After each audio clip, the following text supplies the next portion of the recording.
টিপটাই পরতে চাইছিলাম অনেকক্ষণ ধরে, পাচ্ছিলাম না। তারপর একজন মাঝখানে লাল নেই, এই বাচ্চাটা কেমন লাগছে আমাকে জানিও তোমরা, ঠিক আছে?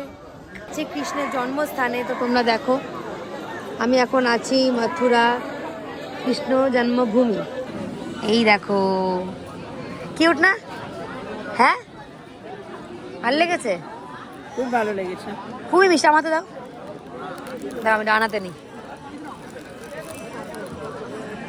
মিষ্টি দেখতে না? যে না মা ঠাকুর নেবো না, ঠাকুর নেবো না। না আমি বললাম যে গোপাল তো আমার আমাদের আছে, গোপাল আনিও না। ছোট গোপাল। কিন্তু ভগবান বললো যে না তুই বলছিস আমাকে নেবো না, আমি তোরই মুখ থেকে আমি তোর সাথে যাবো। হ্যাঁ আমি দোকানে গিয়ে মাকে বলছিলাম যে গোপাল না, গোপাল তো আছে আমাদের, আবার গোপাল মানে ঘরে আবার আসার কি দরকার।